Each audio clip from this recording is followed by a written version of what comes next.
অস্থিরভাবে পায়চারি করছিলেন রাজা। বড় হতাশ লাগছিল তাকে।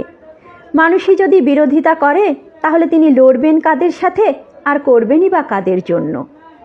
ধুস, আর লড়াই করে লাভ নেই। এমন সময় দারোয়ান এসে ঘরে ঢুকলো। বলল, একজন ব্রাহ্মণ দেখা করতে চাইছে। রাজা বললেন, বলে দে আমার এখন সময় নেই। দারোয়ান বলল, বলেছি, কিন্তু উনি যেতে চাইছেন না। তখন রাজা বললেন, পাঠিয়ে দে। এক ব্রাহ্মণ ঘরে ঢুকলো। খাটো ধুতি, গায়ে নামাবলি, মাথায় টিকি। টিকি দেখলেই রাজার মাথাটা যায় গরম হয়ে। রুক্ষ স্বরে বললেন, কি চাই? ব্রাহ্মণ বলতে শুরু করলেন, আমি নদিয়ার মহাদেব ভট্টাচার্য।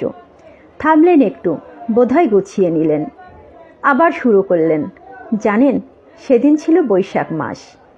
টোল থেকে বাড়ি ফিরতেই অর্পণা এসে ঝাঁপিয়ে পড়ল কোলে। জল দিল, গামছা দিল, বাতাস দিল পাখা করে। বাপে মেয়েতে আদর খাচ্ছি। তখন ওর মা ডাকলো ঘর থেকে। ভেতরে যেতেই বলল, মেয়ের তো 7 বছর বয়স হলো, আর কতদিন ঘরে বসিয়ে রাখবে? পাড়ায় যে কান পাতা দায়। আমি বললাম, পাত্র পাচ্ছি কই? যার কাছে যাই 1000 টাকার কমে পণ নেবে না কেউ। মন্দিরা ফিসফিস করে বলল, সবার তো কপাল সমান হয় না। কাল নদীপথে একজন কুলীন ব্রাহ্মণ এসেছেন, বয়সটা বেশি, 70-এর ঘরে, কিন্তু বংশ উঁচু। 50 টাকায় কন্যা উদ্ধার করেন তিনি। আমাদের অপুকে ওর হাতে গৌরীদান করো। আমি চেঁচিয়ে উঠলাম, না না, এ হবে না। কিন্তু সমাজের চাপ তো বুঝি সংসারেরও চাপ। নিজের সঙ্গে অনেক লড়াই করে অপুর সাথে বিবাহ দিলাম। লাল চেলি, গয়না, আলতা, সিঁদুরে মেয়েকে আমার দেবীর মতো লাগছিল। সে যে কি রূপ, কি বলবো। বোধহয় বাপের নজরটাই লেগেছিল সেদিন। পরদিনই মেয়েকে ছেড়ে জামাই বাবা জীবন পাড়ি দিল নদীপথে। আরও কারো কন্যা উদ্ধার করতে হবে বলে গেলেন, পরের বছর আবার আসবেন। আমাদের বাপ মেয়ের আনন্দের জীবন চলছিল বেশ। সারাক্ষণ আমার পিছনে। সব কাজ শিখে গেল, শুধু পারত না রান্না করতে। একদিন রান্না করতে গিয়ে ওর হাতে ফোসকা পড়ে গেল। আমি ওর মাকে বলে দিয়েছিলাম, আমার মেয়েকে কখনো রান্নার কাজে লাগাবে না, আগুনে ওর বড় কষ্ট। কি যে খুশি সেদিন মেয়ে, আমাকে জড়িয়ে ধরে কত আদর। আশ্বিন মাস গড়িয়ে যায়, পুজো আসছে, চারিদিকে সাজো সাজো রব। আমি হাট থেকে মেয়ের জন্য লাল টুকটুকে শাড়ি, আলতা কিনে আনলাম। মেয়ে খুব খুশি, বলল, উমা, কখন যে পরবো এইসব বাবা, আমাকে রানীর মতো লাগবে বলো। আনন্দে আমার চোখ ভিজে উঠল। অভাবীর সংসারে খুশি উপচে উঠল। ঠিক তার পরের দিন, জানেন, ঠিক তার পরের দিন সকাল 10টা হবে, মেয়ের শ্বশুরবাড়ি থেকে লোক এলো পত্র নিয়ে। গতকাল নারায়ণ বন্দ্যোপাধ্যায় দেহ রেখেছেন। যথাবিহিত বিধি অনুসারে কন্যাকে সতী করার নির্দেশ দিয়েছেন তারা। ভেবেছিলাম পত্র ছিঁড়ে ফেলব, কিন্তু পত্রবাহক গ্রামের মাতব্বরদের জানিয়ে এসেছেন আমার বাড়ি। কোনো উপায় ছিল না। রাজা বলে উঠলেন,